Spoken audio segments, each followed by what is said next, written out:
केपी को झोले केपी को गुन्डा महेश चोरको चाहिँ कुरा सुन्नु त साथी एकचोटि। तिम्रो बाउको हिम्मत छ भने केपीलाई गिरफ्तार गर। तिम्रो बाउको हिम्मत छ भने शब्द नराम्रो हो त? छोराको हिम्मत सक्दैन, बाउको हिम्मत छ भने गर भन्नु पर्यो नि त। यो नराम्रो हो त। केपी ओली दोषी हुनुहुन्छ र तिम्रो बाउको हिम्मत छ भने समातेर देख। यो धरतीमा केपी ओली जिउँदैछ, एमाले जिउँदैछ, महेश पनि जिउँदैछ भने त अस्ति भइसक्यो त फेरि। त्यही केपी चाहिँ यो देशको सबभन्दा ठुलो भ्रष्टाचारी हो र यो राष्ट्रिय हत्यारा हो भन्ने कुरो सर्लङ भइसक्दा पनि अझै पनि यो झोलेले चाहिँ केपी चाहिँ दोषी छैन, यो चाहिँ निर्दोष छ भनिरहेको छ है।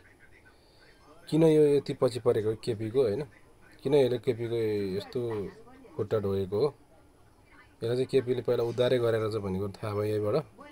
त्यही भएर सबभन्दा पहिले यो सरकारले चाहिँ केपीलाई र यही महेश बस्नेतलाई जेल हाल्नुपर्छ, अनि मात्रै अरू काम चाहिँ गर्न सुरु गरे हुन्छ। फर्स्ट प्रायोरिटी चाहिँ यही दुईटाले जेल हाल्ने काम गर्नुपर्छ यो सरकारले चाहिँ।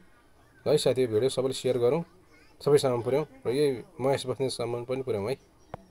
यस्तो डाँगाहरूलाई चाहिँ देशमा राख्नु हुँदैन है, निकाल्नै पर्छ साथी। यिनीहरूले बिगार्ने देश भनेको।